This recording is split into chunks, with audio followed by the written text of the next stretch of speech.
দেখো বন্ধুরা, আজ আমি চলে এসেছি স্পাইসি পমফ্রেট মাছ নিয়ে। আমি রেসিপিটা দেখাচ্ছি তোমাদের কিভাবে করব। দেখো, নিয়ে নিলাম পমফ্রেট মাছ। এর মধ্যে নুন, হলুদ, একটু লেবুর রস দিয়ে মাখিয়ে রেখেছি কিছুক্ষণ। এবার কড়াইতে তেল দেবো।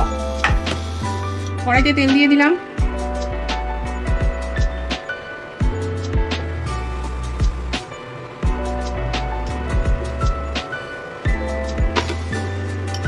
আমার তেল গরম হয়ে গেছে, আমি একে একে মাছগুলো ছেড়ে দিলাম।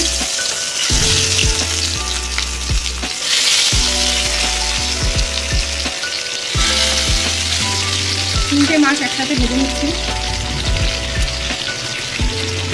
খুব একটা ভাজবো না। দেখো, আমার মাছগুলো আমি ফ্রাই করে নিয়েছি, হালকা করে ভেজেছি, খুব একটা ভাজবো না, তাহলে মাছের স্বাদ পাওয়া যাবে না। দেখো, সুন্দর হালকা করে ভেজে নিয়েছি, ব্রাউন কালার। আর দুটো ভেজে নিই।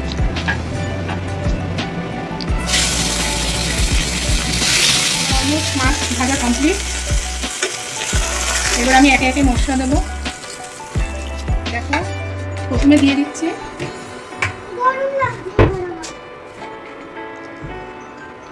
জিরে ফোড়ন, দিয়ে দিলাম।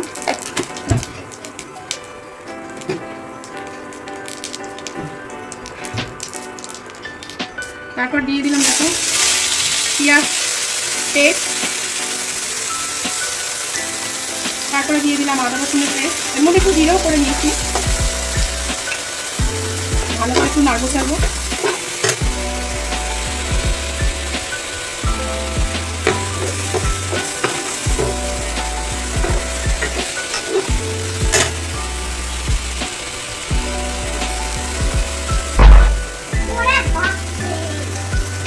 এবার দিয়ে দেবো টমেটোর পেস্ট, যা রয়েছে সব দিয়ে দিচ্ছি।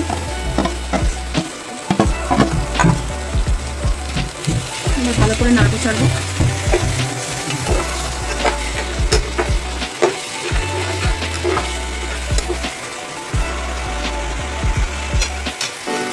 তো দেখো, আমি নেড়ে ছেড়ে এবার মশলাগুলো দিয়ে দেবো। আর কি কি দিতে হবে একটু দিয়ে দেবো। ধনের গুঁড়ো, লঙ্কার গুঁড়ো,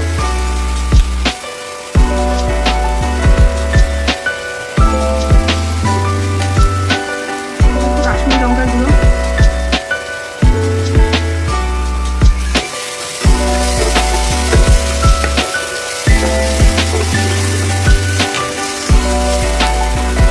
এবার দিয়ে দেবো একটু নুন স্বাদ মতো।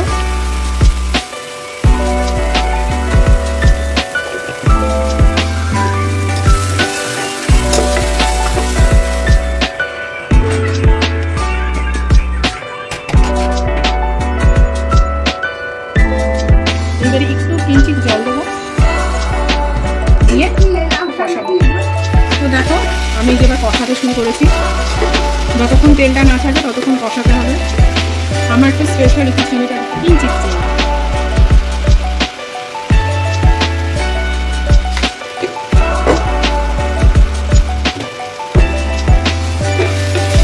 যতক্ষণ না তেল বেরোবে ততক্ষণ কষাতেই হবে।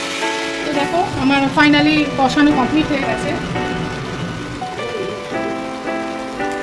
এইবার আমি একটু জল দিয়ে দেবো। বেশি জল দেবো না, গামাখা গামাখা হবে। মাছটা সেদ্ধ হওয়ার জন্য যতটুকু প্রয়োজন, তো এই এতটাই জল দেবো। দেখো, আমার ঝোল ফুটে গেছে। এবার আমি আরেকটু নাড়ছি। এবার আমি একে একে মাছগুলো দিয়ে দেবো।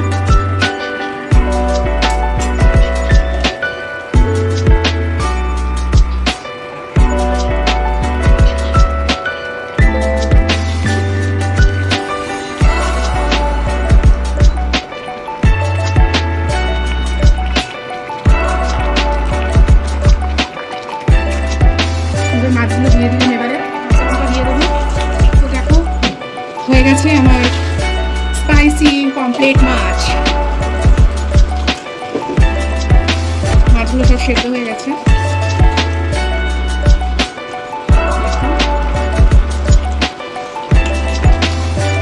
ঘরের বানানো গরম মশলা,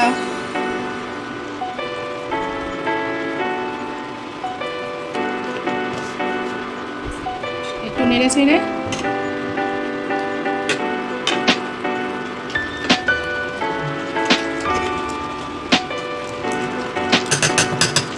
এইবার দিয়ে দেবো ধনে পাতা।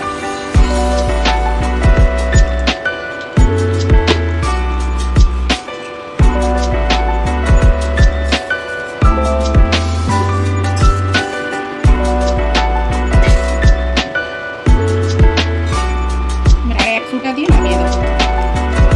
কমপ্লিট আমার স্পাইসি পমফ্রেট মাছ। আমি ঢেলে দেখাচ্ছি। হ্যাঁ বন্ধুরা, ফাইনালি রেডি। আমি এই যে বেড়ে নিয়েছি